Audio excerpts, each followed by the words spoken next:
1912년 고서적을 취급하는 상인인 윌프레드 보이니치는 이탈리아 북부지방의 작은 마을을 방문했다. 그곳에 있는 한 수도원에 아주 미스터리하면서도 희귀한 책이 있다는 이야기를 들었기 때문이다. 보이니치는 갖은 노력 끝에 그 책을 구입했고, 그 후로 책은 구입자인 보이니치의 이름을 따서 보이니치 문서 혹은 보이니치 사본이라고 불리게 된다. 보이니치 문서는 오랜 시간 동안 세계의 미스터리로 여겨져 왔다.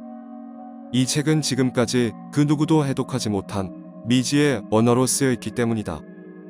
우선 보이니치 문서의 겉모습을 먼저 살펴보자. 보이니치 문서의 표지에는 제목은 물론 아무것도 쓰여 있지 않다. 책의 크기는 가로 16cm, 세로 22.5cm, 두께 5cm로 A4 용지의 반 정도 되는 크기다. 송아지 가죽으로 만든 피지에 잉크로 글씨가 쓰여 있으며 글씨는 왼쪽에서 오른쪽, 위에서 아래로 적혀 있다. 보이니치 문서는 총 272페이지로 되어 있는데 현재는 240여 페이지만이 남아있다. 페이지를 적은 번호는 책이 만들어질 당시가 아니라 나중에 따로 써진 것으로 보인다. 그리고 보이니치가 이 책을 입수할 당시에 이미 일부 페이지는 사라지고 없는 상태였다고 한다.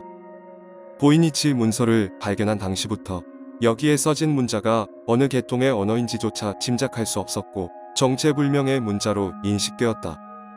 그 후로 많은 전문가와 암호학자들이 이를 연구하고 해석해내려고 노력했다. 하지만 단 한 단어를 해석하는 것조차 모두 실패했다. 대신 이 책에는 매우 많은 사파가 그려져 있는데 이 사파를 토대로 어떤 내용일지 유추해보는 것이 고작이었다. 보이니치 문서의 거의 모든 페이지에는 하나 이상의 사파가 포함되어 있다. 사파로 미루어 보면 이 책에는 총 6가지 분야의 내용이 담겨 있다고 추측된다. 그 6가지 분야는 약초학, 천문학, 생물학, 우주론, 약학, 그리고 처방전이다. 보이니치 문서를 탄소 측정법으로 검사한 결과에 의하면 1404년에서 1438년경 르네상스 시기에 만들어진 것이라고 한다. 또한 이는 유럽 지역에서 제작된 것으로 추정된다. 물론 책에 담긴 문자를 해석할 수 없기 때문에 정확히는 알 수 없다. 하지만 사파의 특성이나 그림 속 사람의 복장, 머리 장식 등으로 미루어 보면 많은 전문가들은 이 사파가 유럽식이며 책은 15세기 초반에 써졌다고 보고 있다. 보이니치 문서에 대해서는 그동안 많은 연구가 이루어졌는데 연구자들은 저마다 다른 다양한 가설을 내놓았다. 그 중에 대표적인 몇 가지 가설들을 살펴보자. 첫 번째 가설, 아무런 의미도 없는 누군가의 장난이다. 보이니치 문서는 한 단어를 정확히 해석하는 것조차 실패했다. 그래서 이 책의 언어가 실제로 존재했던 언어가 아닌 누군가가 그럴듯하게 써둔 것에 불과한 가짜 언어라는 주장이 제기되었다. 누군가 단순히 만들어낸 것으로 의미 없는 내용이며 이 때문에 당연히 해석도 불가능하다는 주장이다. 그 중에는 이런 의견도 있다. 신성 로마 제국의 황제에게는 기묘한 것을 수집하는 취미가 있었다고 한다. 그래서 누군가 이를 이용해 아무 내용도 없는 가짜 문자와 그림을 넣어서 책을 만든 다음 황제에게 큰 돈을 받으려고 한 게 아니었을까 라는 것이다. 하지만 다른 연구자들은 그런 주장을 받아들이기에는 이 책에 쓰인 문자가 언어의 특성을 보인다고 주장한다. 아무렇게나 무작위로 쓴 것이 아닌 일정한 규칙이나 문법을 가지고 있는 언어이자 문자 체계라는 것이 대다수의 연구자들이 가진 의견이다.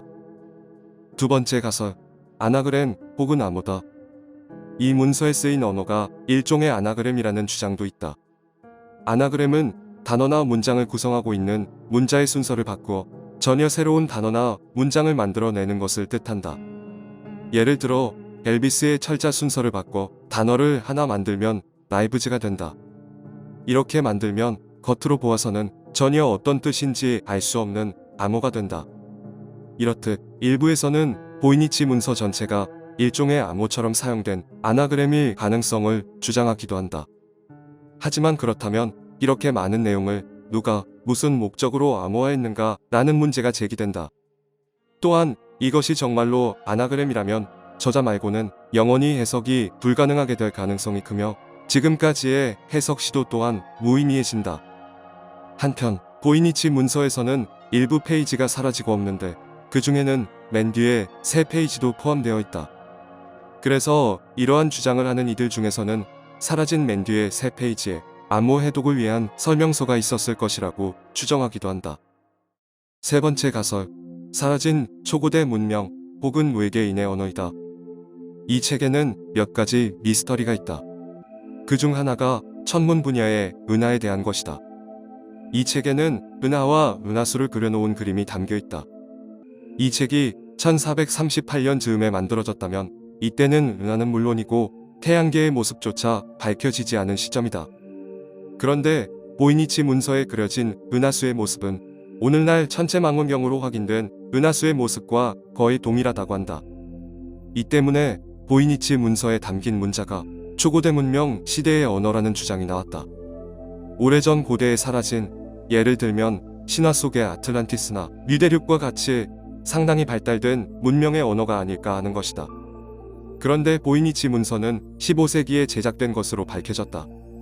그래서 그들은 초고대 문명 시대의 책을 보고 누군가 15세기에 다시 베껴 적은 것일 수도 있다는 가능성을 제기하기도 했다. 그리고 일부에서는 이것이 외계 문명의 언어라고 이야기하는 사람도 있다. 그들은 중세 그림들에서 UFO처럼 보이는 물체를 종종 찾아볼 수 있다는 점을 근거로 삼는다. 이러한 점으로 미루어 중세 시대까지만 해도 외계와 교류가 있었을 것이라고 추정할 수 있으며 여기 담긴 정체불명의 문자도 그러한 외계 문명의 흔적일 수 있다는 의견이다. 네 번째 가설, 약어로 써진 것이다. 2017년에 보이니치 문서를 해독했다는 주장이 나왔다. 이러한 주장을 펼친 연구자는 이것이 여성 건강에 대한 정보를 다룬 서적이라고 밝혔다.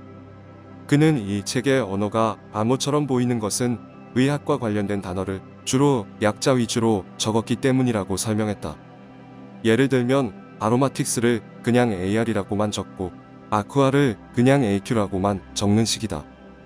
하지만 많은 전문가들은 이러한 해석에 부정적인 반응을 내놓았다. 그런 방법으로 해석되었다는 내용이 극히 일부에 불과할 뿐만 아니라 그 부분마저도 문법적으로 전혀 말이 되지 않는 띄워 맞추기라는 평이 대부분이다. 그동안 많은 사람들이 보이니치 문서를 해독하려고 노력했다.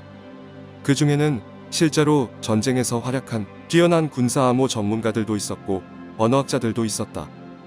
그리고 최근에는 슈퍼컴퓨터도 동원되었지만 아직까지도 해석해내지 못했다. 이 때문에 보이니치 문서는 암호학 역사의 성배라고 불리기도 한다. 보이니치 문서는 1930년에 보이니치가 사망한 뒤 그의 부인에게 남겨졌다. 그리고 그녀가 1960년에 사망한 뒤에는 친구의 손을 거쳐 고대 서적 판매상에게 팔렸다. 하지만 구입할 사람을 찾지 못한 판매상은 1969년에 이것을 예일대학교에 기부했다. 그래서 보이니치 문서는 현재 예일대학교 도서관에 소장되어 있다.